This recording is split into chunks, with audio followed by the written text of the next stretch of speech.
그런 은혜를 좀 사모하면서 이제 페이지가 227페이지, 이제 그 가운데 예수님의 족보와 예수님의 탄생은 했죠. 헤롯 얘기했죠. 다 기억나시죠? 진짜예요? 거짓말하면 안 돼요. 제가 지금 뭘 준비하는지 알죠? 숙제 해오셨어요? 숙제가 뭐가 있었어요? 예? 아니, 숙제 낸 적 없는데? 근데 뭘 해오셨어? 여기는? 하여간 제 질문에 조심해야 돼요. 자, 한번 물어볼게요. 기초적인 것 좀, 이 성경 공부의 과정은요, 요거는 여러분들이 성경을 종합적으로 또 즐겁게, 아, 이런 사건이 이렇게 일어났구나 하는 걸 이제 이해할 수 있게끔 설명하는 과정이에요. 이해가 되시죠? 이따가 얘기할 가운데 세례 요한이 왜 목 잘려 죽었는가? 근데 죽은 곳이 어디예요?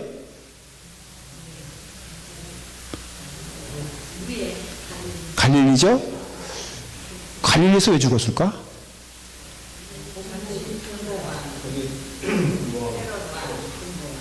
야, 역시 우바는 깜짝 놀란 애가 그거를 알 리가 없을 텐데 지금 이게 소 뒷걸음 치다가 잡은 거 아니에요? 소 뒷걸음 치다가 그거 진짜 알고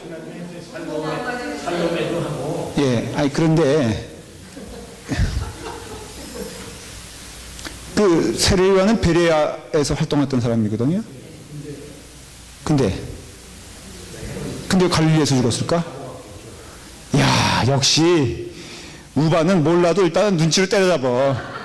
내가 보기엔 진짜 모르는데 어쨌든 껴맞추려고 좀 애를 쓰고, 근데 그게 맞아요. 제가 이따 그 얘기를 보너스로 드리려고 했는데 안 드려도 되겠네. 이게 무슨 얘기하는지 모르죠 지금? 응? 아주 내가 놀랬습니다. 보람을 느껴요. 제가 정말 돈만 있으면 저녁이라도 사드리고 싶은데 없는 건 알고 있죠. 예수님의 4대 사역지라 그렇게 말을 하면은 어딜까? 됐어요?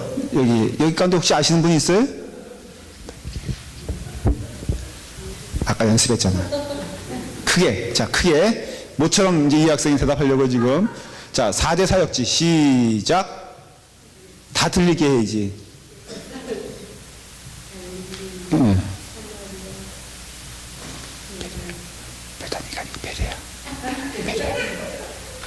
베레아. 이런 학생이 다 있어요. 정말 천재 아니에요? 어쩌면 아까 10분 전에 가르쳐줬는데도 몰라가지고 베다니가 뭐야 베다니가.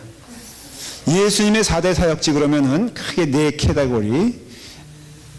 갈릴리 지역, 큰 등치 예루살렘 지역, 여기죠 예루살렘 지역. 그 다음에 사마리아 지역, 베레아 지역에. 굳이 2대 사역지를 말한다면은 예루살렘과 갈릴리예요. 여기는 사마리아 여인, 요한복음 4장에 나오는 딱 유일하게 수가성 여인 기억나시죠? 그래서 어디서 예배를 드려야 됩니까? 이런 얘기, 네 남편이 몇이다 이런 얘기가 여기서 나오고, 여기는 베레아야. 베레아에서 무슨 사건이 있죠? 세례를 받죠. 예수님께서 세례를 받죠. 그런데 아까 그 얘기를 왜 세례 요한이 여기서 활동한 사람인데 여기서 끌려가 죽었느냐? 헤롯 안디바의 영역이 여기예요. 갈릴리와 베레아. 그리고 헤롯 빌립, 큰 그 헤롯 아들들 셋이 다 나눠지잖아요. 여기는 총독제로 바뀐다 그랬죠. 하도 실정을 해가지고. 그래서 두 아들이 남는데 빌립하고 안디바가 남는데, 빌립이 저기 영역이 여기예요. 북동쪽 갈릴리. 근데 이 사람은 좀 온화한 사람이었어요. 근데 와이프를 뺏기죠. 안디바에게. 근데 세례 요한이 그걸 가지고 막 신랄하게 비판하죠. 그러니까는 이 안디바 영역이니까 여기서 잡혀서 여기로 끌려간 거예요. 그래서 여기서 죽은 거예요. 빌립은 그래서 예수님이 주로 활동했던 데가 요 부분이죠. 왜냐면은 이 빌립의 지역이 그래도 그 사람이 온유했거든요. 좀. 자, 그런 거 여러분들이 기억하시면, 왜 세례 요한이 여기서 활동했던 사람이 여기서 가서 죽었는가? 그 이유는 이런 이유를 잘 알면은 성경에서 말하고자 하는 그 내용들을 여러분들이 조금 더 재밌고 또 생생하게 이야기를 잘 들어놓으면요, 마치 거기에 가 있는 것처럼 여러분들이 좀 생각될 수도 있겠다, 그런 확신을 갖습니다. 예수님이 그 대헤롯 왕 때문에 도망가게 되잖아요. 그 도망을 가게 돼서 그 지난 시간에 애굽으로 도망갔다는 얘기는 여러분들 기억나시죠? 그래서 예루살렘에서 애굽까지는 318마일. 대강 감을 잡으시죠. 샌프란시스코 가기 조금 전이죠. 그 길을 말 타고, 그러니까 낙이 타고 갔으니 참 얼마나 힘들었겠어요. 굉장히 오랜 시간 갔겠죠. 그리고 또 예루살렘에서 나사렛까지는 얼마냐면은 64마일이에요. 이렇게 있으면 여기서부터 여기까지는 318마일, 여기서부터 나사렛까지는 64마일. 여기서 LA까지가 몇 마일 정도 되죠? 그러면 그거 배라고 생각하시면 돼요. 자, 이 정도 거리니까 예수님이 여기서부터 여기까지 고백했겠죠. 그렇죠? 누가 죽었을 때? 헤롯 왕이 죽었을 때 이제 안전하다고 생각하니까는 뭐 해안도로를 사용했겠죠. 이 도로를. 그래가지고 이제 여기로 갔을 것이다, 그렇게 생각을 합니다. 그런 가운데 예수님의 유일한 어릴 적 기록은 우리 흔히 아는 얘기가 있어요. 12살 때 성전을 방문한 얘기가 나오죠. 그게 어디에만 나오냐면은 누가복음 2장에 나와요. 이제 성경을 제가 필요하면 좀 펴주세요. 누가복음 2장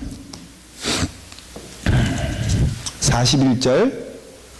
여기 보면은 그의 부모가 해마다 6월절이 되면은 예루살렘으로 가더니, 예수께서 12살 되었을 때 그들이 이 절기의 관례를 따라 올라갔다가, 그런 얘기가 나와요. 왜 12살일까? 그 전에 예수님이 예루살렘에 갔어요? 안 갔어요? 갔겠죠? 이렇게 모르면서 확신 있게 대답을 하니까 정말로 제가 믿어지네. 12살 때까지 안 갔어요. 근데 뭘 믿고 이렇게 자신있게 얘기한 거예요? 어디서 들었어요? 안 들었죠? 안 들었는데도 용감하게. 오케이, 그러면 제가 혹시 또 어디서 들었으면 제가 또 참조해 보려고. 왜냐하면은 성인식을 하라는 거예요, 예수님이. 12살이 성인이에요, 성인.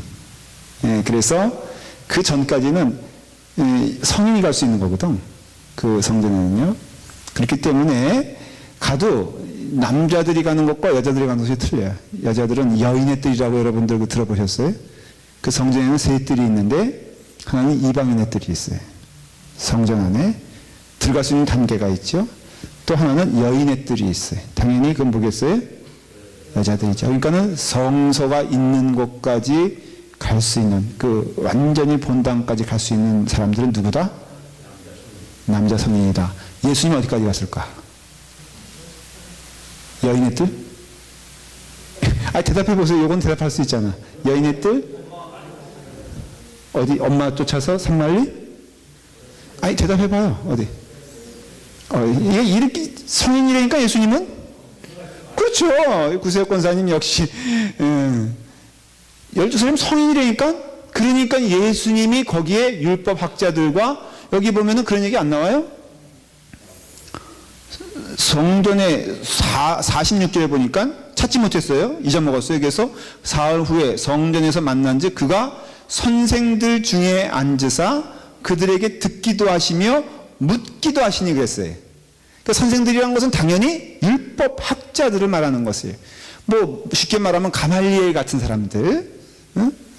선생이라는 것은 가르치는 사람들이거든요. 그러니까 그 사람들이 있는 곳이 어디예요? 성전에 다 들어갈 수 있는, 그 마지막 남자들이 갈 수 있는 그곳에서 완전히 스타가 된 거예요, 예수님이. 우리 가끔 신동이라고 들어보셨어요? 예, 그게 지금 예수님이에요. 뭐 막힘이 없어. 그러니까 성경학자들이 깜짝 놀라는 거예요. 이 나이에 이러한 성경적 지식을 가질 수 있는 그것이 불가능한 것 같은데, 이 아이를 보니까는, 그렇죠? 42절에 보니까 이 절기의 관례를 따라, 그래서 이 절기의 관례라는 것은 예수님이 12살 된 것을 말하는 것이고, 뭘 말한다고요? 예수님이 성인이 됐다는 것을 말하는 거예요. 그래서 이제, 근데 그 성인이 됐던 그때 사건이, 이 성경은요, 어떤 사람의 한 해, 두 해, 그 다음에 뭐, 3해, 그 다음에 뭐, 4해, 이런 걸 얘기하는 게 아니라, 그 중요한 사건들을 얘기하는 거거든요. 그 예수님이 누구신가에 대해서 말해 주고자 하는 목적이기 때문에 성경이 기록되어 있는데 12살에 아주 중요한 사건이 일어나는 것임을 알 수가 있어요. 그게 예수님이 성인이기 때문에 성인식에 대하여 말하고자 하는 것이 아니라 무엇인가 굉장히 성경에서 말하고자 하는 중요한 사건이 있었는데 그게 뭐예요? 51절에 나와요. 그 어머니는 이 뭐라고요? 이 모든 말을 마음에 두니라 그랬어요. 이게 무슨 말이 있었죠? 그렇죠? 이게 무슨 말이에요, 그게? 그렇죠. 예수님께서 뭐라고 하시냐면은 내 아버지 집에 내가 거하여야 될 것을 어찌하여 모르시나이까? 어떻게 보면은 아들한테 꾸지람을 들은 거예요. 왜 이런 얘기를 들었을까? 마리아가 뭔가 잊었다는 것을 알 수 있어요. 아주 중요한 일을. 그게 뭐예요? 그렇죠. 예수님의 탄생은 누가 제일 잘 알아? 마리아가 잘 알아요. 그러니까는 그 기적적인 사건을 누가 제일 잘 알아? 마리아죠. 그렇죠. 그러니까는 우리의 상식으로 생각하면 이상한 일이에요. 마리아가 그걸 잊을 리가 없는데, 응? 그 거룩한 그 사건을 잊을 리가 없는데, 제가요, 그 마리아가 천사 만난 곳 있잖아요. 제가 가봤다니까. 이렇게 말하면 잠깐 비웃는지 몰라, 여기서는. 가봤어요? 가봤다니까? 가니까요, 거기 동전이 이렇게 자꾸, 왜 사람들이 운물 같은 거 있으면 거기다 동전을 던지는지 몰라. 아마 의도는 있겠죠. 거기 던지면은 애를 낳는다, 이런 소문이 있었나 봐요. 그래서 저도 던졌지. 그랬는데, 근데 거기서 아주 그냥 놀라운 사건을 경험한 마리아라면, 제가 마리아라면, 이거 평생 통곡, 이거 못 잊죠. 그런데 잊었다, 안 잊었다. 이야, 그러니까 12년 세월이 여자를 그렇게 만드는 것 같아. 그래서 잊었는데 예수님 말씀하신 거예요. 성인이 있다는 것은요, 자아를 말하는 거예요. 내가 누구냐? 나는 하나님의 아들이요, 곧 하나님이다 라는 것을 이미 12살에 선포하여 말한 것을 알 수가 있어요. 자, 이와 같이 이런 것을 보게 되었을 때 6월절은요, 그 본격적으로는 바벨론의 포로가 돼가지고 돌아온 모든 이걸 기억하셔야 돼요. 예수님 때 모든 관습과 절기 지킴이 있잖아요. 이거는 어느 때 전통이 세워진 거냐면은 포로 시대 이후에 쉽게 말하면 에스라, 느헤미야 시대 이후부터 생겨난 거예요. 그걸 잊으면 안 돼요. 그 전까지 다윗 시대에는 아니에요. 그런데 이 본격적으로 절기가 되고 뭐 수장절이라든가 아니면 불임절, 이 불임절은 에스라 느헤미야 시대 때 그 하만에 의해서 일어난 사건이거든요. 에스더. 그러니까는 이런 모든 예수님 시대 때 절기와 전통은 사실은 모세 시대 때 내려왔다 이렇게 말하면 안 되고요.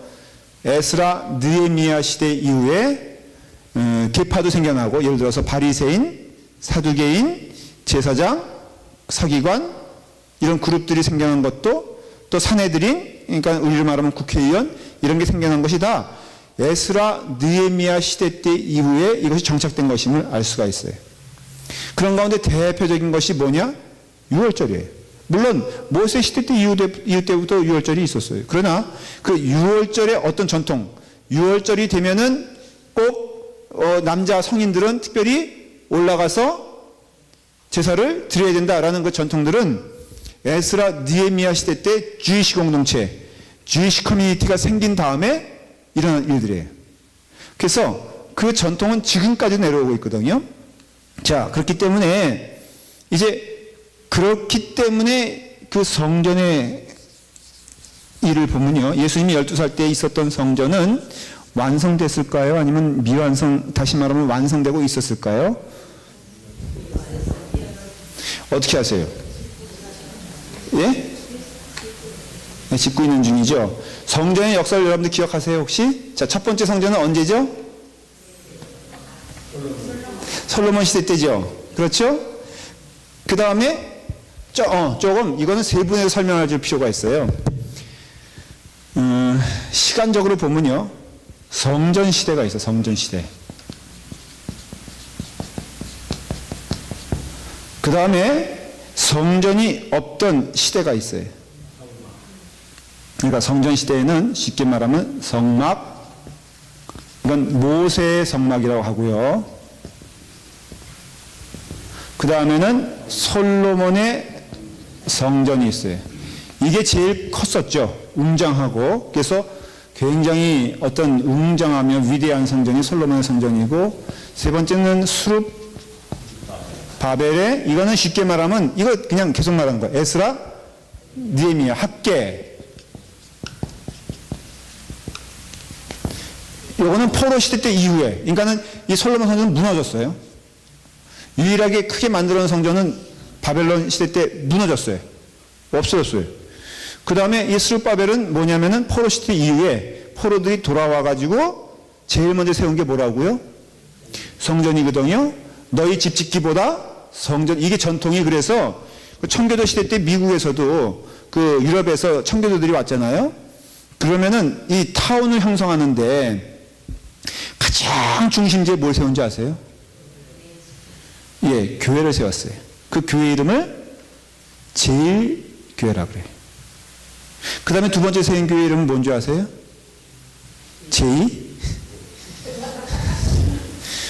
중앙교회라고 그래요. 그게 진짜 그래요. 그래서 미국 교회에서 이름 붙일 때는 그 CD에서 제일 오래된 교회는 First Church예요. 그 다음에 두 번째로 세워진 교회를 Central Church라고 그래요. 보통 얘기할 때. 그래서 LA에도 보면은 LA 제일연합감리교회가 있고 LA 중앙연합감리교회가 있어요. 그 미국 이름으로 딴 거거든요. 그래서 First United Methodist Church, 그러면은 제일 첫 번째, 두 번째는 Second First가 아니라 Central United Methodist Church, 이런 식으로 이름을 붙였어요. 그러니까는 제일 먼저 교회를 세우는데 동산에 세웠어요. 제일 좋은 거지. 그래서 우리도 시골에 보면은 동산에 주로 교회가 있잖아요. 이게 전통이 뭐냐면은 이 스룹바벨부터 세워진 거예요. 어딜 가든지 가장 먼저 뭘 세운다? 성전을 세우고 두 번째 자기 집을 세운다는 거예요. 타운을. 그러니까 우리도 성전 중심의 신앙생활 하면요, 여러분 복 받습니다. 할 수 있거든 교회 와서 사십시오. 금요일날 딱히 저녁 먹을 데가 없으면요, 교회 오세요. 그러면 저녁 준비되어 있어요. 안 믿어지세요? 오늘도 김치밥 먹었다고요. 그러니까 여러분들이 이 교회를 사모해야 돼요. 자, 이렇게 됐어요. 스룹바벨까지. 이 다음에는 성전이 없는, 무너졌죠, 언젠가. 그죠? 또 내란을 위해서 무너졌어요. 그래서 쭉 오다가 성전이 만들어진 게 뭐라고 그랬죠? 헤롯의 성전이에요. 근데 예수님이 12살 됐을 때 이 성전의 역사가 한 27년 정도 됐어요. 예수님이 30살 돼서 30달 돼서 예루살렘 갔었을 때 그 성전이 40년 정도 됐다고 그랬거든요. 정확한 거 아니에요, 계산이. 그러나 예수님이 12살 때 갔을 때 아직도 짓고 있었다. 그렇게 웅장한 성전을 짓고 있었다라는 것을 알 수가 있어요. 자, 이와 같은 성전의 역사가 있는데, 이제 그렇게 예수님께서 성전을 가서 일어난 사건이 뭐냐면은 그 부모님에게 내가 누구냐에 대해서 말씀해 주셨어요. 나의 아버지 집에 거하여야 될 줄을 왜 어머니는 모르시나이까? 라고 할 때 마리아가 그 모든 말을 마음 가운데 두고 평생토록 간직하는데, 또 이상한 것은 예수님이 공생에 나가니까는 마리아가 무슨 짓을 합니까? 또 찾으러 가는데 어떤 태도로 찾으러 가죠? 그렇죠? 예수님 미쳤다. 그래서 동생도 풀지 않습니까? 그 얘기거든요. 야, 예수가 지금, 그러니까는 성경 읽다 보면 좀 질문이 되는 게 이상하다. 이게 그러니까 성령이 임하지 않고는, 예수님이 누구되면 하신 얘기가 있어요. 성령이 임하지 않고는 네가 지금 영생에 대해서 알지 못하리라. 지금도 우리가 성령 받지 않으면요, 성령을 언제 받았느냐 참 질문이 되지만 성령이 아니고는 이 일을 감당할 수가 없어요. 그래서 우리가 주님께 맡기는 훈련을 해야 돼. 여러분들이 다 맡기는 거예요. 그냥 최선을 다하되 맡기는 거예요. 열심을 다하되 맡기는 거예요. 여러분들이 주 안에서 최선을 다했잖아요. 그러면은 걱정할 수가 없어. 그 삶의 원리를 여러분들이 배우셔야 돼. 주님께 맡겨놓고 최선을 다하면요, 가장 열매가 좋습니다. 자, 그래서 예수님께서 그와 같이 이제 소년시대 때 역사가 있고요. 그런 다음에 예수님의 사생활은 여기까지 끝이고 점프를 해요. 어디로 점프를 합니까? 여러분들 요거 저는 카페에 왔는데 여러분 뒤에 보면은 한눈에 보는 예수님의 행적, 이 도표가 있어요. 여러분 책에, 여러분 뒤에, 가만히 있어보자. 책 없으신 분? 예. 없으시면 좀 뒤에 없나요? 하나 있어요. 우리 김 집사님 이게 안 가져오신 것 같아. 계신데, 그쵸? 예, 그거 보시면, 아니요. 그 권사님 저기 뒤에 와요. 뒤에 오니까, 이렇게 보십시오. 그래서 몇 페이지라고요? 348페이지, 58. 혹시 그럴 리는 없겠지만은 여기에 미스프린트가 하나 있어요.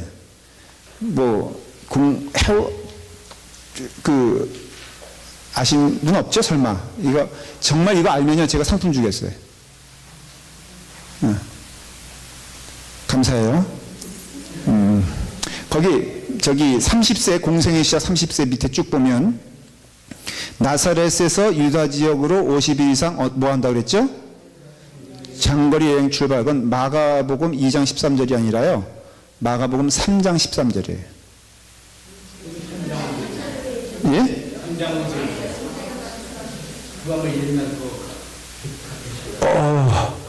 거긴 돼 있어요? 언제 내 허락 없이 고쳤어? 여기는 2장으로 되어 있는데. 여기 3장이. 이게 책 자체가. 야, 나는 이거 발견할 줄 못할 줄 알았는데, 그 에디팅 한 사람이. 이거 미스프린트였거든요? 내게서 이거 한 건 했다고. 제가 이걸 쭉 조사해 보는 가운데 이게 틀려서 고쳐야 되겠다 그랬는데 거기 고쳤군요. 죄송해요. 제가 잘못했어요. 자, 그렇게 일단은 여기 딱 도표를 보고 저하고 얘기 시작하는 거예요. 이제 여러분들이 이건 성경을 시간대별로 읽는다고 그랬죠, 저희가 지금. 이제부터 시간대별로 사복음서를 쭉 어떻게 보면은 이렇게 헤쳐놓고서 헤쳐놓은 다음에 모여, 이런 겁니다. 근데 뭘로 모인다는 거예요? 시간표대로 모이는 거예요. 그 모든 기점이 뭐냐면 6월절이에요, 6월절. 6월절은 4월이 6월이에요.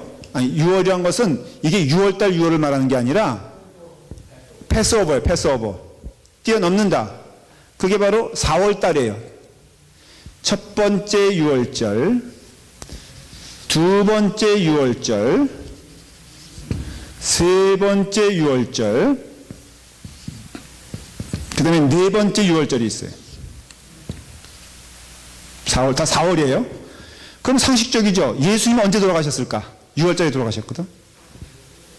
야, 부활절이 언제예요? 4월달. 어떻게 하셨어요? 그래서 4월이에요. 그게 6월절이기 때문에. 패스오버. 그러니까 지금 오늘 할 얘기는 요 본격적인 사역 전에 얘기해 줄 거예요. 네 군데 사역지로 말하면 어딜 말하는 걸까? 걔가 아니죠. 여기 베레아 지역을 얘기할 거예요. 왜냐하면 당연히 세례 요한의 세례 얘기를 이제 할 거예요.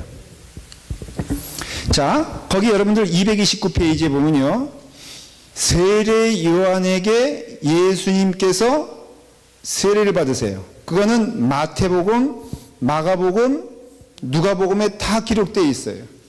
여러분들이 뭐 누가복음 3장 21절에 봐도 나와 있고요. 그리고 또 마가복음 1장 9절에도 나와 있고 마태복음 3장 13절에도 나와 있어요. 그런데 어떤 분이 그러더라고요. 세례의 시작은 언제냐? 세례의 역사는 언제냐 그러는데 이 세례 요한의 세례는 첫 번째예요. 근데 이 세례가 예수님께로 이어져 왔을까 안 왔을까? 이어져 왔죠. 유대인들에게는 세례가 필요했을까 없을까? 왜 없을까? 여기 대답을 했어요. 홍 집사님 집중적으로 대답을 하세요. 왜 없을까?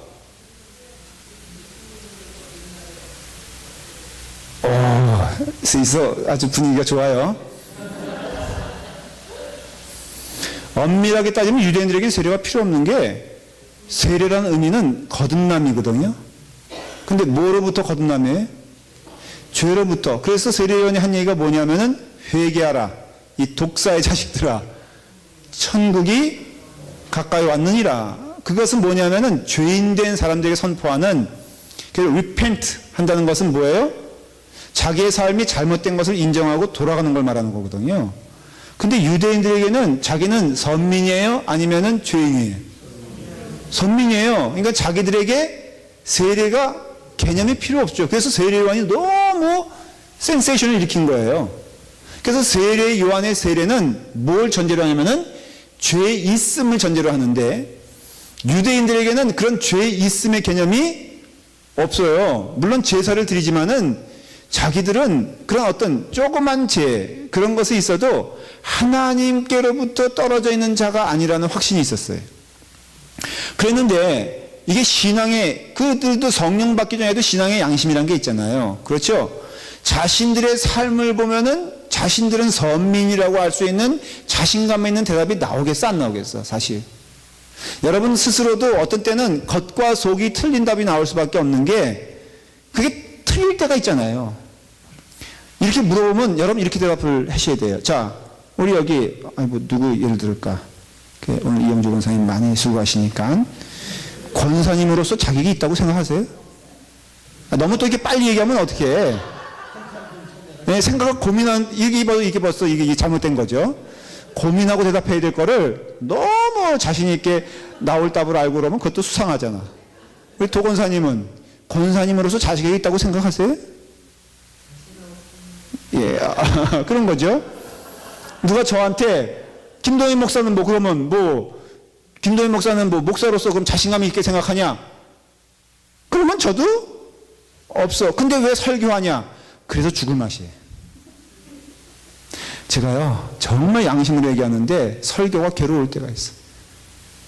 맨날 가정이 행복하지 않잖아요. 예를 들어서 그럼 막 집사람하고 조금 저기 하면은 여기서 가정 그때 하필 또 가정의 날이고 또 가정 설교하면요 정말 미안해 죽겠어. 그 다음에 뭐 오직 하나님만 바라봐라 그러는데 그 전에 이거 월급이 안 오르나 이 생각하고 있으면은 이게 목사로서 이게 되냐 안 되냐 이거예요. 그렇죠? 그러니까 가슴에 들려오는 소리와 우리 외면적인 환경이 외향적인 환경이 틀릴 때가 있어요. 그러니까 구역에 있는 사람들이 그런 꼴이었어. 자신들이 다 하나님 앞에서 죄인인 것을 알아. 그런데 저도 선민이라고 그러고 뭐 우리는 선민이라고 그러고 분위기가 다 선민 쪽으로 가니까는 자기가 선민인 걸로 살아가는 거야. 근데 이게 신앙의 양심으로 얘기하면은 너무너무 괴로운 거야. 근데 그 양심은요 이렇게 보면은 껍질이 많은 사람에게 그것이 뚫고 나오기가 쉽습니까? 아니면은 껍질이 얇은 사람들에게 뚫고 나오기 쉽습니까? 자, 시골에 사는 농부에게 복음 전하기가 쉬워요? 아니면 한국의 국회의원들에게 복음 전하는 게 쉬워요?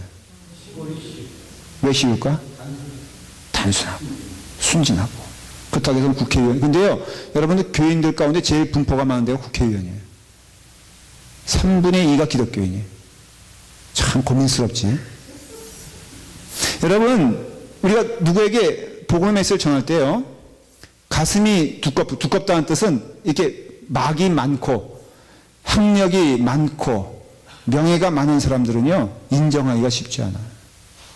그래서 세례 요한에게 몰렸던 사람들이 너무나 당연하죠. 하층 계층이었을까? 상층 계층이었을까? 예수님께 다가온 사람들이 하류자들이었을까? 상류자들이었을까?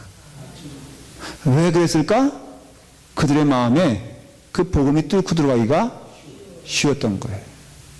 거꾸로 상류의 사람들은 너무너무 뭐예요? 뚫고 나오는 게 힘들어. 그래서 여러분들이 할 수 있거든. 예수 믿을 때 좀 무식한 사람이 되길 간절히 축원합니다. 너무 이게 많으면 안 돼.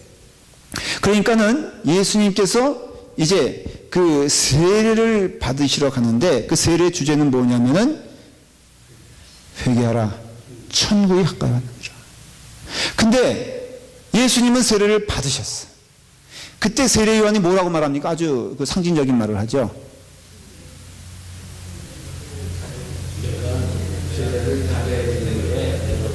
왜 세례를 내가 당신에게 줘야 합니까?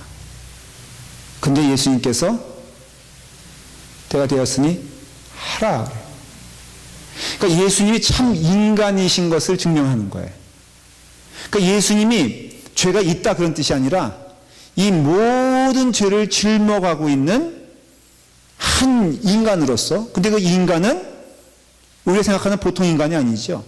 모든 죄에 무거운 것이다 주님께. 그래서 왜 겟세마네 동산에서 예수님께서 이렇게 무겁다 하셨냐? 그것은 하나님의 아들인데 하나님인데 좀 이상하다. 그게요, 그 죄의 무게를 말하는 것이에요. 그래서 여러분들의 죄를 예수님께서 짊어지셨다는 건요, 그냥 소품 받으시 짊어지신 게 아닌 것을 깨달아야 돼요. 그런데 어쨌든 세례의 의미는 죄로부터의 회개와 구원이에요. 거꾸로 말하면 죄로부터의 구원은 반드시 뭐를 전제로 하냐면은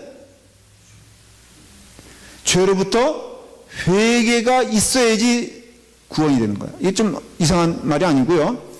어떤 우리가 뭐 회개해야지만이 하나님께서 구원을 이루신다 그런 뜻이 아니라 반드시 동반되어지는 게 뭐냐면은 회개할 때 구원이 임한다는 거예요. 근데 이거는 구원받은 우리에게도 성령님의 역사를 체험하는 중요한 통로가 되는 게 뭐냐면요, 회개하는 자가 하나님의 구원의 은혜를 체험할 수가 있어요. 여러분들이 기도할 때도요, 여러분들이 가장 어느 때 성령 충만함을 체험하냐면요, 이거 잊지 마십시오. 여러분들의 죄를 자복하고 회개할 때 여러분들은 성령 충만함을 받을 수가 있어요. 기도할 때라도, 신앙생활 태도가 그래요. 내가 내 죄의 위중함을 알 때 여러분, 남의 죄가 보일까? 정직하게 말하면, 여러분, 여기 손톱 사이에 있잖아요. 가시 하나 박혀도 그때부터는 누구에게 집중합니까? 솔직히 말해봐요. 여기 가시 안에, 여기 안에 박힌 가시가 남 다리 부러진 것보다 아파, 덜 아파. 아유, 무슨 말씀을 객관적으로 저기 다리가, 이런 사람 아직도 가시를 안 찔려봤어. 찔려본 사람은요, 내 가시가 저 사람 다리 부러진 것보다 더 아프다니까. 그러니까 지금 여기서 뭐 누구의 뭐 목사님 정말 저 사람에게 말이에요, 한마디 해주세요. 내가 그분에게 말하고 싶어. 정신 차리라고. 어? 그러니까 정말로 회개하는 자는요, 남을 얘기할 틈이 없어. 정말로 예배 드리는데 하나님 앞에 서 있는 죄인이라고 고백하면요, 여러분 남의 얘기가 들어와요?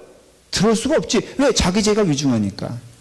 그래서 세례의 의미는 바로 무엇이냐면은 그와 같이 죄를 회개해야 되는 절대적인 전제를 갖고 있고, 예수님이 세례를 받으셨다는 뜻은 우리도 뭘 받아야 된다는 뜻이에요. 상징적인 의미에서 세례를 받아야 되고, 세례를 받을 때에는 회개해야 된다는 것이에요. 성찬도 같은 역할을 하거든요. 성찬을 온전히 받는 자는 어떤 자냐면은 주 앞에 무릎 꿇는 자가 성찬을 받는 거예요. 주님 없으면 살 수 없다는 고백이 있는 자가 성찬의 의미가. 안 그러면요, 그 성찬은 얼마나 바빠 휙휙 가잖아요. 그런데 성찬의 의미는 바로 죄를 회개할 때 충만해지는 거예요. 뭐 그렇게 따지면 예배도 마찬가지죠. 예배도 우리가 뭘로 돼요? 신령과 진정한 마음이란 뜻은요, repentance예요. 그 말의 뜻은 뭐냐면 회개하는 자가 참으로 예배를 드리는 거예요. 그러니까 예배를 드릴 때 그 월십이라는 게 사실은 제사잖아요. 제사를 드릴 때는요, 내가 뭐 있음을 인정하고 오는 거예요. 죄 있음을 인정하여 뭘 들고 오는 거예요? 재물 들고 오는 거잖아요. 그 재물이 뭐예요? 여기서 헌금이라고 대답하시는 분들은 진짜 갈 길이 멀어. 지금 여기 돈 얘기하자는 게 돈이 아니라 그 헌금도 물론 돈은 아닌 거 알고 있어요. 여러분, 우리가 재물 들고 온다는데 뭘 들고 오는 건지 아세요, 지금?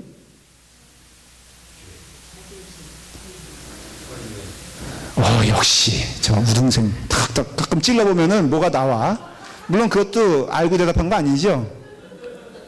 그 재물은 어린 양이에요, 어린 양. 어린 양 예수 그리스도께서 재물 되시어 우리의 죄를 구속하였다고 했잖아요. 그래서 예배 드릴 때 예수님을 통하여 하나님께 나아가는 것인데, 이게 안 되면은 예배가 아니에요. 뭐 찬양 열심히 뭐 설교 여러분들 제발 들을 때요, 은혜 받았다는 것을 너무 이렇게 착각해. 자신의 마음이 풍족해지는 것을 은혜 받았다고 얘기를 해요. 목사님, 정말로 목사님 말씀 정말 은혜로워요. 제가요, 예언으로 할게요. 그런 종류의 은혜는 제 설교 10번만 들으면은 그 다음 똑같습니다, 얘기가. 여러분, 저 설교 은혜 받은 사람 치고 10번 들어서 은혜 되는 사람 있어, 없어? 있어요? 이런 성도들이 축복받는 거예요. 그러나 객관적이면 10번 들으면 그게 그거야. 그렇다고 해서 뭐 그럼 설교 그게 아니라 여러분들이 자복하는 마음으로 나오지 않으면요, 그 설교는 은혜가 아닌 거예요. 잘 들으세요.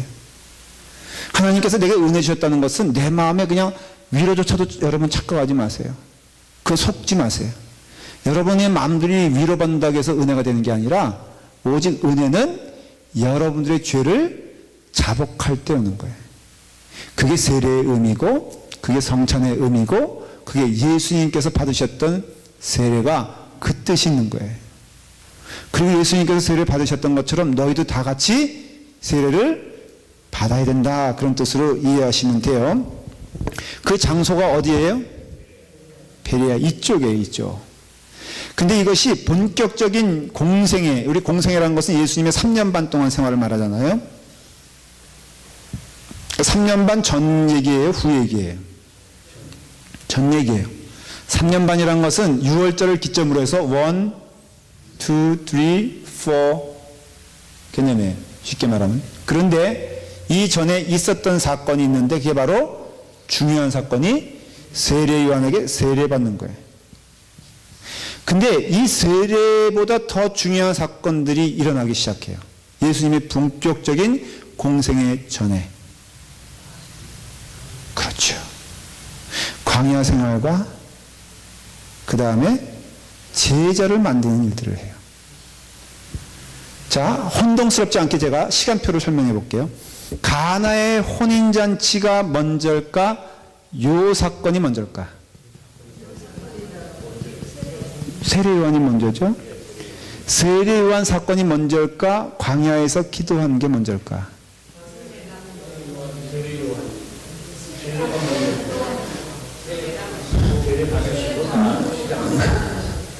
네? 얘기해보세요. 오늘 이상하게 홍 집사님이 굉장히 지금 예수 배우셨어요? 재밌지, 해오니까. 얘기해보세요. 뭘 얘기하고 싶었던 거예요, 지금? 아니, 뭐 얘기했잖아요. 제 들어보려고 그래. 아니야? 똑같은 얘기 했군요, 그러니까. 자, 그러니까 세례 요한 전에 광야에서의 기도 생활이 있었어요.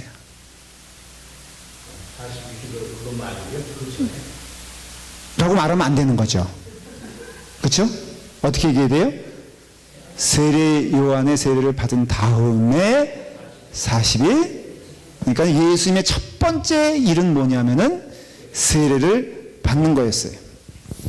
자, 얼마나 40일 기도가 중요했냐 하면은 3복음서에서 마태, 마가, 누가, 요한이 다 다 기록하고 있는데 재미있는 것은 마태복음은 구체적으로 설명하고 있고요. 마가복음은 한 센텐스, 두 센텐스인가 아주 간결하게 설명해요. 여러분들이 알고 있는 스토리의 이야기는 마태복음이 주로예요. 자, 우리 마가복음은 예를 들어서 이렇게 설명하고 있어요. 마가복음 1장 12절부터 14절, 13절. 자, 시작. 성령이 곧 예수를 광야로 몰아내신지라 광야에서 40일을 계시면서 사탄에게 시험을 받으시며 들짐승과 함께 계시니 천사들이 수종들더라. 딱 이렇게 했어요. 자, 보십시오. 마태복음 이야기는 굉장히 구체적이죠. 첫 번째 시험, 두 번째 시험, 너 돌로 뭐 떡을 만들어 하는데 마가복음의 마가는 그 이야기를 알고 있었을까, 모르고 있었을까? 알고 있었는데 왜 이렇게 썼을까? 간단해요. 그 당시에 이미 이 이야기는 베드로의 설교라든가 초대교회 예배를 통하여서 이미 다 알고 있었던 얘기예요. 그런데 마태복음 입장에서는 이거를 조금 더 정확하게 기록할 필요가 있었다. 왜 그랬을까? 주님이 금방 오실 줄 알았거든요.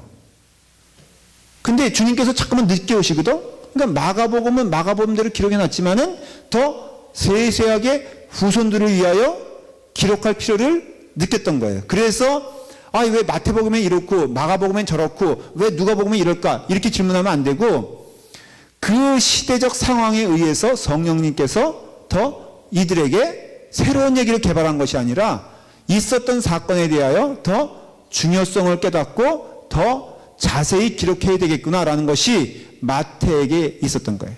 누가에게 있었던 거예요. 그래서 예수님께서 40일 동안 금식 기도하는 것들이 나오게 됩니다.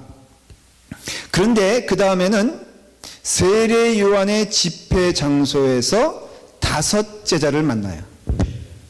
여기서 40일 동안 금식하시면서 그 다음에 이제 다시 여기서 이제 주로 여기 머물고 있어요. 그러니까 예수님이 내려오셨어요, 안 내려오셨어요? 내려오셔서 세례를 받으셨죠?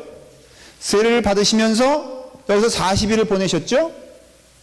근데 전체적으로 예수님의 이 여정, 그러니까 6월절 본격적인 공생애가 시작되기 전에 여정을 한 50일로 잡아요. 50일로. 그러면 며칠이 남죠? 40일 광야 했으면은 열흘 동안에 여러분들은 제자를 만나고 나다니엘 나오고 빌립 나오고 그 다음에 안드레 나오고 베드로 나오고 그 다음에 이름을 모르는 한 사람인데 그 사람이 바로 요한이에요. 예, 나다니엘을 했잖아요. 이 5명을 어디서 만나냐? 여기서 만나요. 여기서 며칠 동안? 열흘 동안 예수님께서 몇 명의 제자를 만들고 계시냐면은 5명의 제자를 만나는데 재밌는 이제 일들을 제가 얘기해 드릴게요. 5명이 다 어디 사람들이야? 갈릴리, 소위 말해서 그냥 얘기하면 안 돼. 갈릴리, 그땐 그렇게 말하죠. 촌놈들. 다 끼리끼리 모인다고 어떻게 하다가 예수님 만난 사람들이 다 누구냐면 갈릴리 촌놈들이야. 그런데 재밌는 것은요. 거기도 나와 있나? 촌놈 나왔지. 나다니엘이 뭐라 그러냐면 성경을 나중에 가르쳐 드리겠습니다. 나다니엘이 야 예수님이 이런 분이 저런 분이야 그러니까 나다니엘이 딱 한 얘기가 뭔지 알아요? 나사렛에서 무슨 무식갱이가 나오냐?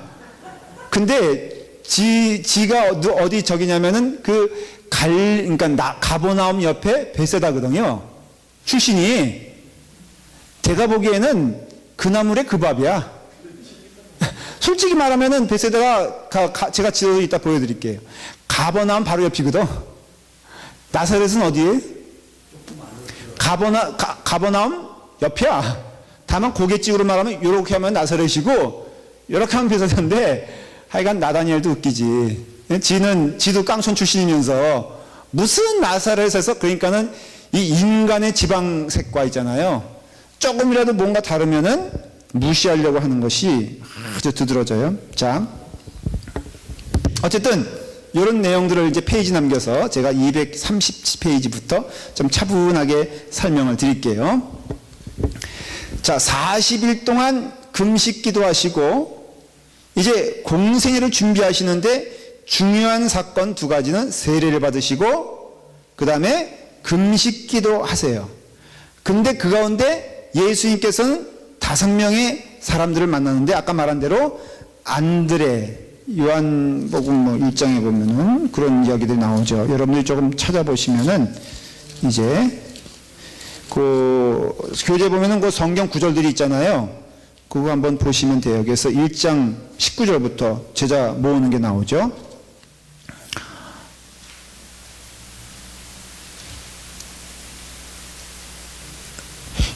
유대인들이 1장 19절 보면은 유대인들이 43절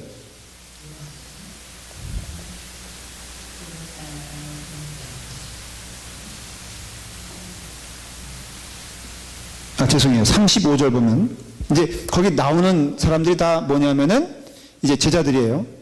자기 제자 중 2사람과 함께 35절 보면은 섰다가 예수님께서 거니신 걸 보라되 보라 하나님의 어린 양이로다. 누가 말을 하죠?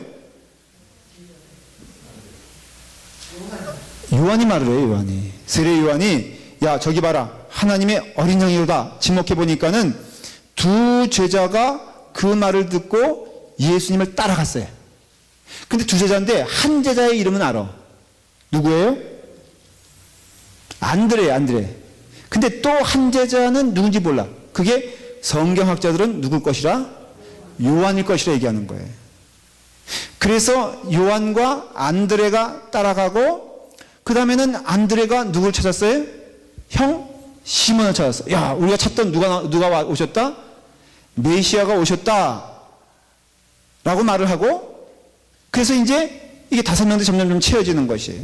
그 다음에 빌립을 데려오고 그 다음에 또 안드레와 빌립과 그 다음에 나다니엘이 나오게 되는 거예요. 자, 이와 같은 사람들이 나오게 되는데 이 사람들은 어디서 만났다? 베레아에서 만났어요. 그 베레아에서 만나서 함께 동행을 하기 시작합니다. 이제 여행을 떠나는 거예요. 어디로 가는 거예요? 가나의 혼인잔치로 가게 됩니다.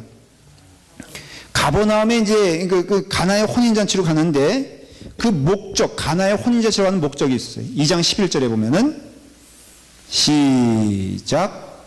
예수께서 이 첫 표적을 갈릴리 가나에서 행하여 그의 영광을 나타나심에 제자들이 그를 믿으리라 그랬어요. 여러분들 이걸 아셔야 돼요. 뭘 아셔야 되냐면요. 하나님의 섭리란 거 있죠. 하나님이 계획하신 대로 다 이루어진다 안 이루어진다. 그러니까 하나님의 시간표대로 있다는 것이에요. 여러분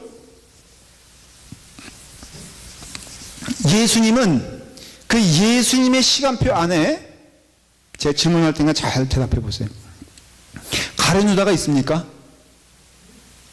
예수님의 시간표 안에 가룟 유다가 있습니까?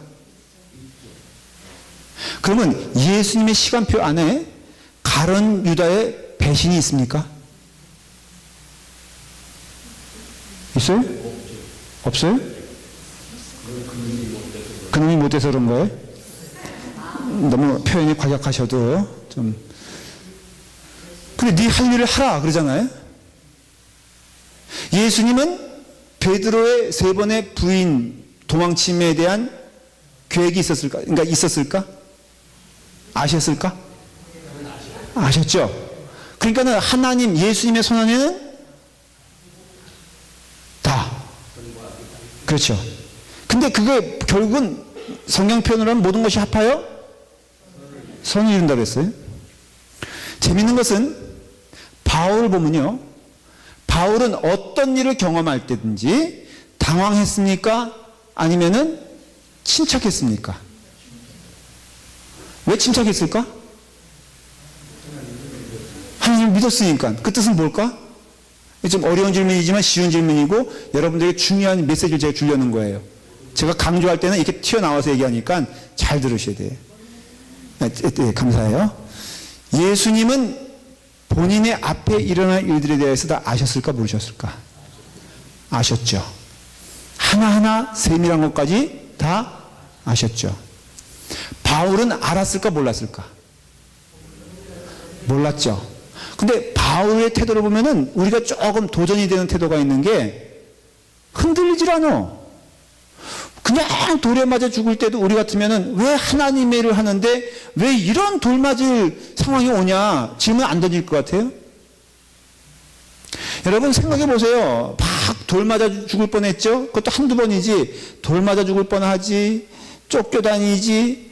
그러다가 감옥에 갇혀가지고 내일이면 감옥에 갇힌다는 것은 내일 죽는다는 거거든요. 어떤 하나님의 특별하신 손보심이 없이는 내일 죽는 거라고요. 근데 거기서 뭐 했어요?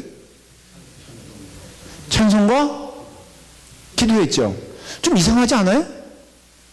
바울이 감옥문이 열릴 걸 알았을까 몰랐을까? 몰랐죠. 그러면 확률적으로 감옥문이 열리는 게 확률이 높을까? 감옥문이 안 열리는 게 확률이 높을까? 그러면 열려졌으니까 할 말이 없지. 그렇지만 안 열렸다면 바울이 어떻게 했을까? 아니, 죽는 건 다 맞는데 바울의 태도를 말하는 거예요. 계속 찬송했을까? 아니면 불평했을까? 남 얘기라고 잘 말씀하세요. 베드로 보면은 그 비슷한 상황에 감옥에 갇혔어. 뭐 했어요? 잤죠. 근데 이상하게 제자들이 이렇게 변할 수 있는가라는 정도의 도전이 되는 내용들이 나와요.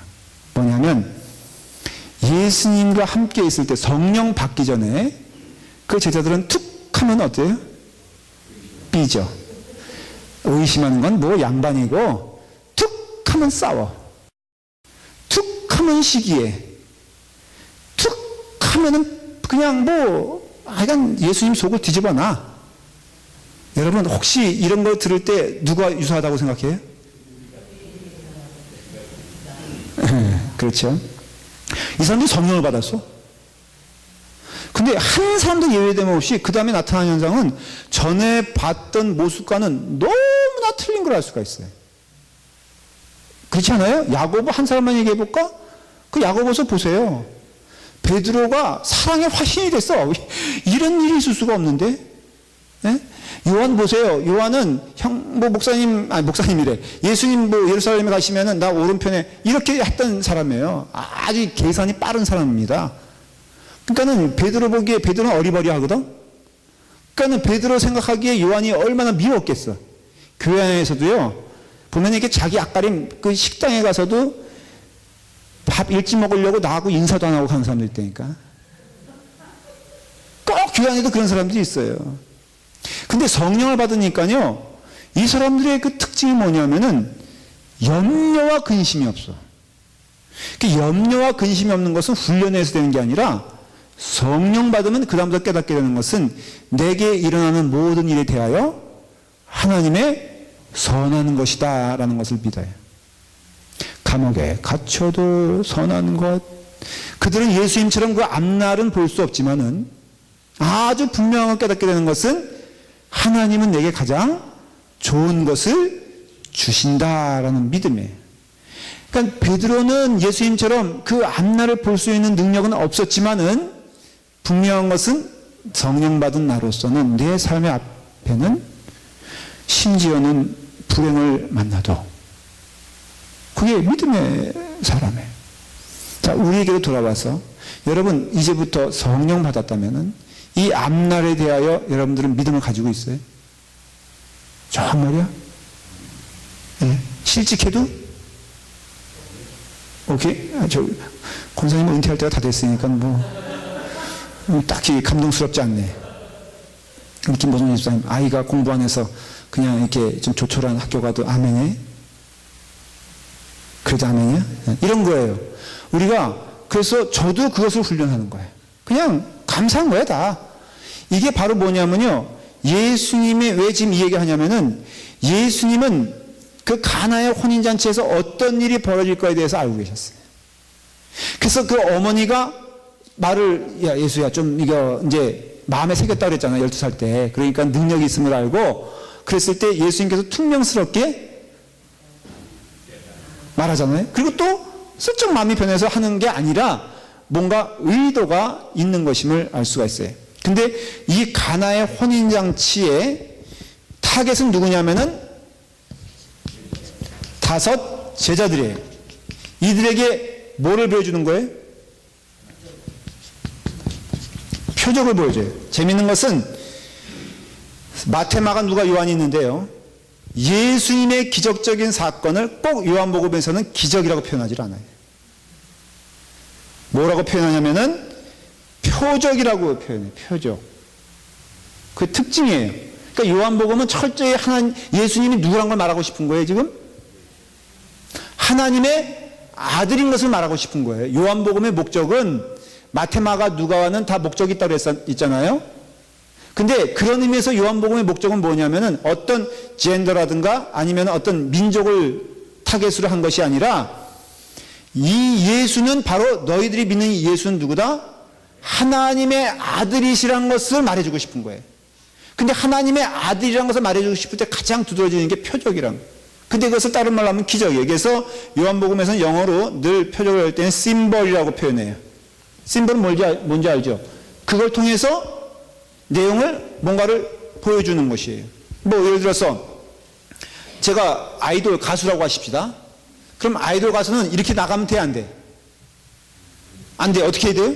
적어도 내가 아이돌 가수로 하면은 머리는 노란물로 들여야 되고 그 다음에 번쩍거리는 반지 해야 되고 이게 바로 아이돌 가수의 그 다음에 락밴드의 그 저항하는 세력은 뭐예요? 반드시 가죽 자켓을 입어야 되고 그게 마찬가지예요. 그래서 다른 데는 미라클인데 여기서는 표적이에요. 그래서 이것도 그 가나의 혼인잔치도 여기 보면 뭐라고 되어 있어요?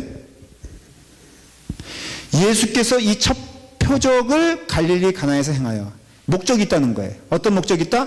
내가 바로 하나님의 아들이요 내가 누구다? 하나님이란 것을 보여주어야 하는데 그 대상이 누구냐면은 바로 예수 그리스도를 따라오는 5 제자라 이거예요. 근데 여러분 여기서 말하는 제자들은 지금 12제자를 말하는 게 아닙니다.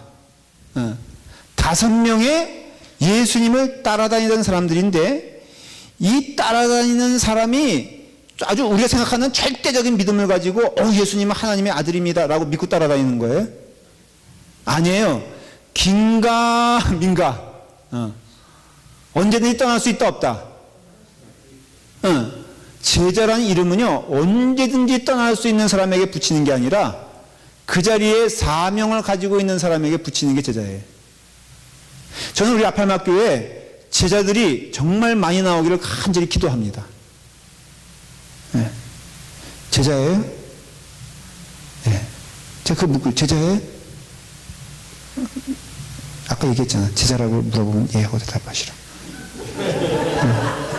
제자예요? 제자는요 떠나면 안 돼. 어딜 떠나, 그죠?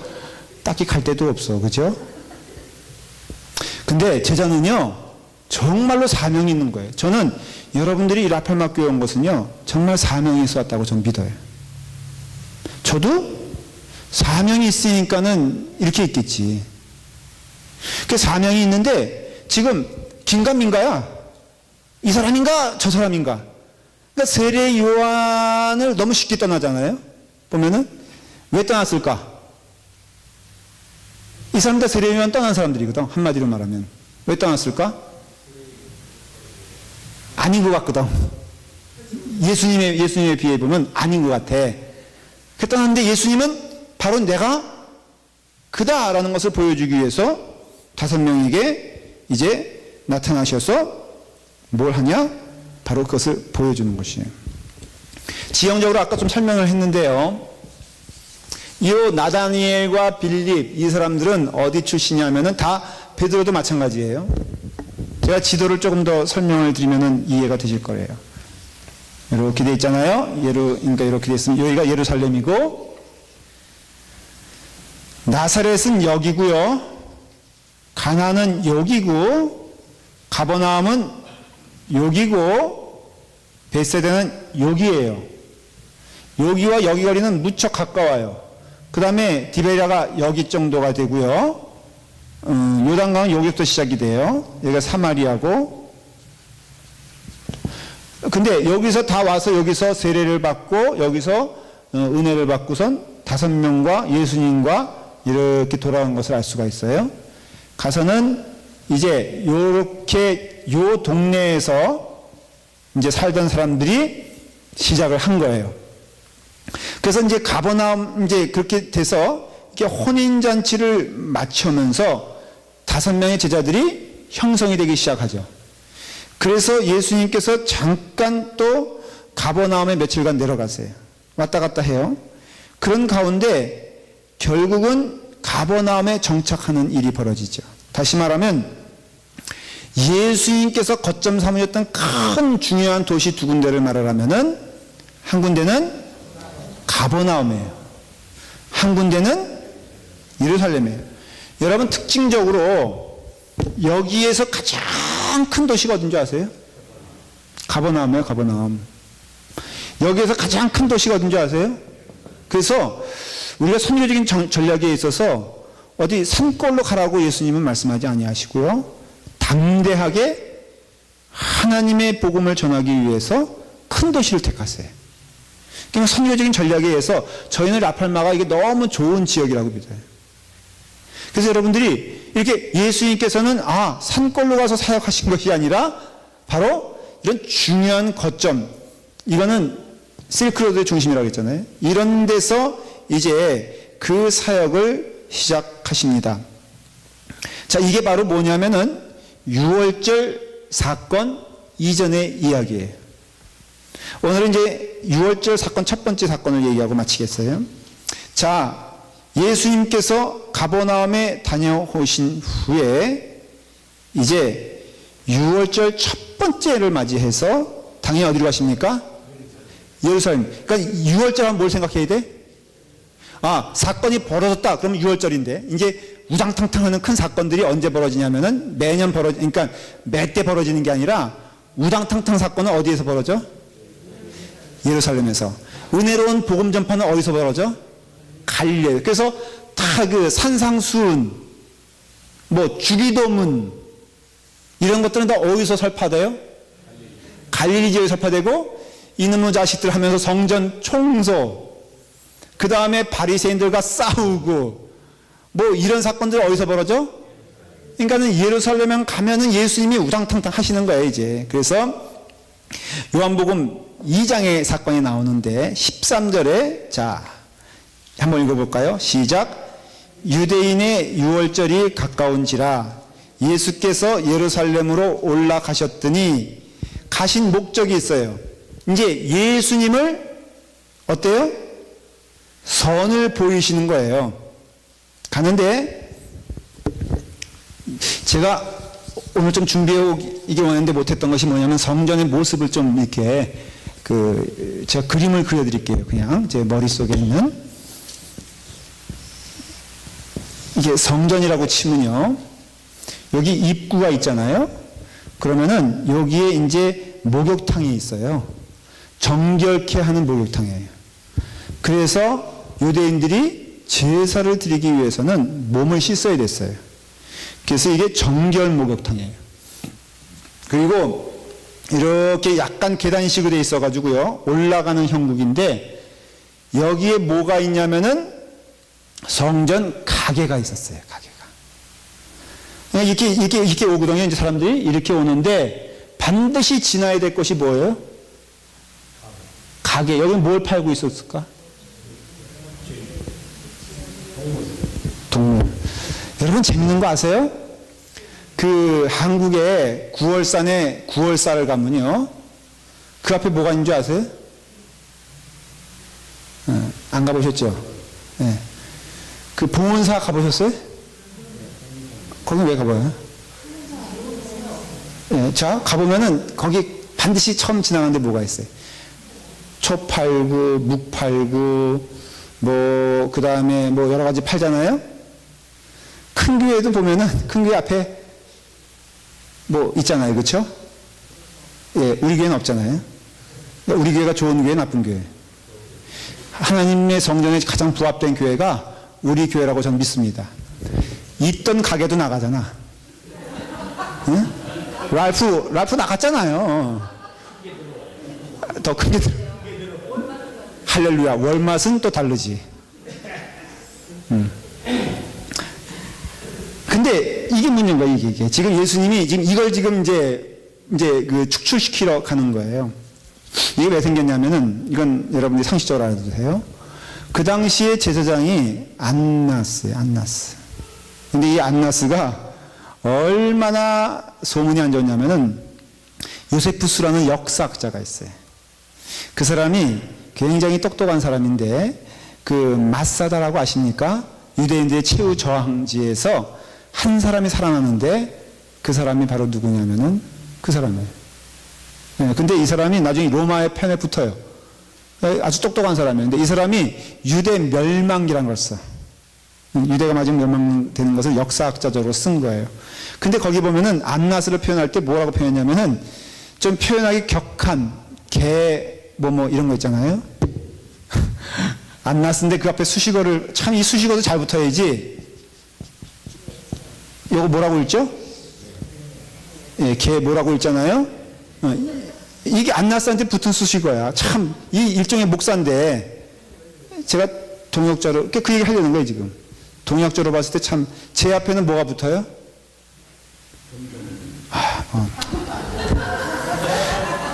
저는 존경하는 것보다는 잘생긴 게 좋더라. 그러니까 이게 잘생긴 김동인 목사님 이러면 얼마나 행복해.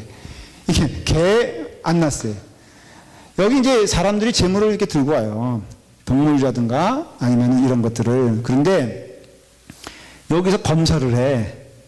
검사를 하는데 무조건 사람들이 가져오는 건 다 퇴짜야.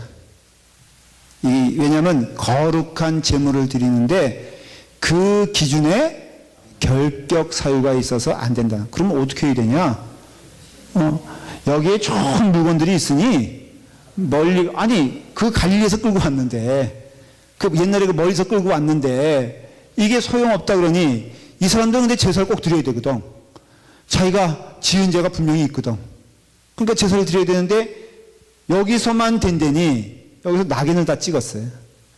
그래서 이 낙인 찍힌 것만 여기 들어가면은 이 제사장들은 뭐만 봐요? 낙인이 찍혔는가 안 찍혔는가 거야. 요거는 어디서 왔느냐, 이 동물들은. 여기 감람산, 여기 건너편이 감람산이거든요. 여기에 안나스의 목장이 있었어. 이야, 참 기발한 사람이에요. 이런 사람은 목사 되면 안 돼. 그냥 비즈니스맨이 됐으면 막 잘했을 거야. 기가 막히죠? 이거 원스톱 쇼핑이라고. 여기서 다 동물 키워가지고 여기로 보내고 여기서 돈을 만들어. 이 안나스에게는 큰 돈이 필요했어요. 왜 필요했을까? 로마에게 바쳐야지만이 제사장의 직분을 딸 수 있었어요. 원래는 아론의 후손들로 해가지고 레위비판만 목사가 될 수 있었어. 근데 이 당시에 와서는 이 전통이 다 깨져버렸어.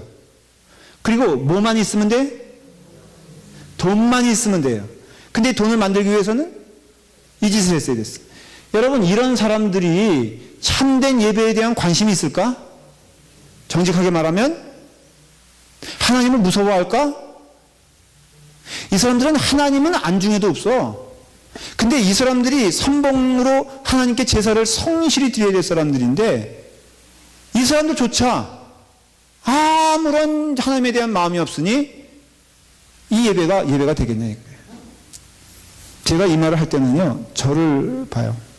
여러분, 저를 위해서 정말 기도해 주셔야 돼요. 제가 한눈 팔면요 큰일 납니다. 맞아요, 틀려요? 제가 학교 때 반장도 못 해본 사람이에요. 정직하게 말하면. 그래서 제가 반장에 대한 그 앵거와 반장에 대한 그리움이 동시에 있는 사람이에요. 그러니까 권력욕이 있을까 없을까? 네. 정직하게 말, 저는 옛날에 뭘 잘 나갔다 이런 말, 지금 제가 이렇게 괜찮기 때문에 옛날에 잘 나갔다 이런 말을 하고 싶진 않아. 옛날에 정말 줄반장을 못 해봤어요, 제가. 그랬는데, 인정을 못 받아봤어, 정말. 얘는 뭐 이 다음에 커서 뭐 대통령 이런 소리 못 들어봤고요. 그러니, 여러분 보십시오. 그런 가운데서, 자, 사람이 이렇게 되면은, 이거 죽는 거예요. 그러니까 저는 목사의 길에 있어서 목사의 길이 무엇인가를 잊고, 딴짓 하는 순간, 저는 죽는 거예요. 일단 제가. 그 죽는 것이 뭘까? 세상 욕심 취하면 죽는 거라고 생각을 해요. 제가 딴 거 바라보면 저를 주목해 보시는데 제가 혹시라도 딴 거에 눈이 팔리기 시작하면 저에게 언제든지 말씀해 주세요. 제가 그분 미워할 테니까. 정말 말씀해 주세요. 저도 여러분들에게 딴짓 하면요, 말씀을 할 수 있는 권한을 저한테 주세요. 줄래 안 줄래? 네. 하나 아멘들은 잘하세요. 그럼 잘 들으세요. 여기 리더라고 생각하시는 분들, 정말 주님 만나기 위해서, 아니면 성도들이 주님 만나는 데 있어서 여러분들이 도구가 되고 다리가 되야지, 걸림돌이 되면요, 여러분 죽는 거예요. 이런 사람들이 교회의 다수를 차지하면 그 교회는 죽는 거예요. 이런 텐션은 어느 교회나 있어요. 그건 알잖아요. 그러니까 부단히 우리는 어느 길을 가야 돼? 하나님이 기뻐하시는 길을 가기 위해서 몸부림치지 않으면요, 교회건 단체건 개인이건 순간적으로 무너지게 되어 있습니다. 솔직히 안나스가 어릴 때부터 저런 마음을 가졌을까? 하나 양보하니까 두 개가 되고, 두 개 양보하니까 세 개가 된 거라고요. 그러니까는 예수님은요, 지금 이걸 위해서만 간 거예요, 지금. 하나님의 전이 이게 이렇게 돼서 되겠느냐? 라고 하면서 이제 이들에 대하여 특별히 누구를 타겟으로? 안나스를. 그래서 예수님 그 돌아가실 때 누가 가장 발악적으로 예수님 죽이는데 선봉이 되죠? 가야바와 안나스예요. 가야바는 안나스의 사위야, 사위. 네? 모르셨어요? 친척 정도 아니라 사위라니까. 모든 막후에서 조종하는 자는 누구였냐면 안나스예요. 그러니까는 이 안나스는 얼마나 권력이 세냐면요, 예수님이 성전 청소하시던 그 당시에 이 사람은 제사장이었어. 엄밀하게 따지면은 이제 그러니까 AD 7년까지 제사장을 했었고, 대제사장. 가야바, 얼마나 그러니까 제사장 두고 싶어 하는 사람들이 많겠어, 대제사장. 그런 가운데 이 끈을 놓치지 않기 위해서 가야바 사위를 대제사장으로 만들면서 자기도 다시 대제사장의 역할을 회복하는데, 그때가 언제냐? 예수님 공생이 시작할 때라는 거예요. 그러니까는 이와 같이 이 모습은요, 지금 예수님이 첫 번째 성전에 대한 뒤엎는 일을 함으로써 예수님께서 사역을 시작하시고, 자, 그러니까는 그다음부터 예수님은 뭐가 된 거예요? 전국적인 스타가 된 거예요. 예루살렘은 금방 퍼지는 데거든요. 여러분, 성전을 청소, 다시 말하면 성전을 때려 부신다고 해서 스타가 될까? 저도 때려 부실 수 있어요. 그렇죠? 근데 그걸 감당할 수 있는 능력이 있어, 없어? 질문할게요. 때려 부셨는데 왜 가야바는, 왜 안나스는 예수님을 죽이지 못했을까? 예? 그게 궁금하잖아. 안나스의 권력이면요, 예수님은 시골에서 누구예요? 영화를 잘 그려보세요, 여러분들. 나이는 30살. 결혼했어? 못했어? 결혼을 안 했어? 못했어? 저는 못했다고 봐요. 목수가 무슨 돈이 있어? 딸린 식구들은 많은데 누가 시집 와? 권사님 같으면 시집 가시겠어요? 그러니까 나사렛에서는 소문난 예수님이야. 장가 깊이 1호자로. 그랬죠? 30살이죠? 이거 뭐 시골에서 온 사람이죠? 이런 사람이 상을 뒤엎으면은 안나스 정도의 권력이면요, 그냥 이건 뭐 흔적도 없이 사라지지. 근데 왜 못 죽였냐면 예수님이 기적을 막 베푸신 거야. 성경을 보면. 그러니까 성전을 뒤엎는 것만 끝난 것이 아니라 이 사람은 함부로 할 수 없는 기적을 베푸니까 사람들이 예수님께 확 쏠린 거예요. 근데 성전을 청소한 사건을 통해서도 확 쏠렸어. 왜 쏠렸을까? 그렇죠. 이게 안나스를 보기를 요세푸스도 계모라고 얘기했으니 그 당시에 그 민중들의 그 마음 상태가 어땠느냐는 알잖아요. 자, 다 로마에 빌붙어가지고 성전을 완전히 강도의 구려를 만들겠다는 걸 알고 있는데 아무도 말을 못한 거예요. 왜냐? 무서우니까. 근데 예수님께서 뒤엎죠? 기적을 풀죠? 그러니까 예수님께로 다 쏠려가니까 안나스가 결국은 예수님을 손을 댈 수가 없었어요. 이게 바로 성전 사건에 대한 얘기예요. 그래서 요한복음 2장 23절에 보면요, 뭐라고 되어 있냐면은, 자, 한번 읽어볼까요? 시작. 6월절에 예수께서 예루살렘에 계시니 많은 사람이 그의 행하시는 표적을 보고 그의 이름을 믿었으나 그랬죠. 여기도 뭐라고 얘기했어요? 기적이에요, 표적이에요? 표적은 뭐를 말하고 있다고요? 아니, 그러니까 표적은 무슨 뜻이 있다고요? 그 사람이 하나님의 아들이라는 표시예요. 많은 사람들이 봤으니까 이미 안나스가 손을 쓰기에는 예수님이 뜬 거예요. 크게 된 거예요. 그래서 예수님께서 첫 번째 6월절의 사건에는 바로 성전을 청소하고 많은 이적을 베푸는 사건들이 순식간에 벌어지는 거예요. 하루 이틀 사이에. 그래서 찾아온 사람이 누구예요? 니고데모예요. 그 다음에 니고데모는 그 지식인과 그 지식층 가운데, 지배층 가운데 생각했던 사람. 그러니까는 그 지식층, 소위 바리새인들이라고 할 수 있는 가운데 성경에 나오는 인물들 가운데 두 사람을 주목해 봐야 돼. 한 사람이 누구예요? 니고데모야. 근데 우리가 잘 모르는 한 사람 중요한 인물이 나와요. 그게 누구냐면 가말리엘이라는 사람이에요. 가말리엘은 그 제자가 누군지 아세요? 사울, 바울이에요. 그러니까 바울조차도 내가 가말리엘의 문화생, 제자였다는 거에서 자부심을 가지고 얘기해요. 그러니까 가말리엘은요, 온 유대인의 존경을 받았던 사람이에요. 근데 그 사람이 사도행전에 보면은 베드로를 변명해 줍니다. 그래서 베드로가 죽지 않게끔 도와준 사람이 가말리엘이에요. 이 사람이 하나님께로 났으면 하나님이 살리실 것이고, 이 사람이 아니면은 하나님께서 죽이실 것이다. 너희들이 손을 들어 피를 묻히지 말아라. 그렇게 말을 해요. 근데 그 기독교 역사, 그러니까는 그 히든 히스토리에는요, 가말리엘이 결국 예수 믿어 순교했다고 나와요. 그 두 사람은 여러분들이 나중에 좀 기억하셔야 돼요. 이게 그 누구요? 니고데모와 가말리엘 같은 사람도 있어요. 바리새파 사람들 가운데. 자, 이와 같이 여러분들이 첫 번째 그 6월절을 통해서는 그와 같은 사건들이 예수님이 이제 흥미진진하게 일을 터뜨리고 계신다라는 것이에요. 자, 다음 시간에는요, 제자들이 12명 완성되어지는 과정을 얘기할 거예요. 그리고 그들이 어떻게 예수님께 나아가는가를 얘기해 드릴 것입니다. 구체적으로 다음 주는 방학이고요. 다음 주는 추수감사절 우리 주입니다. 그래서 이때는 매년 저희가 가정의 날 그래가지고 우리 가족들이 오기 때문에 우리 금요일 모이지 않고요. 미리 광고를 드려요. 주보에 광고가 나갈 겁니다. 그러니까는 그 다음 주에 여러분들이 기대하는 마음으로 또 오시면 되겠습니다. 기도하겠습니다. 아버지 하나님,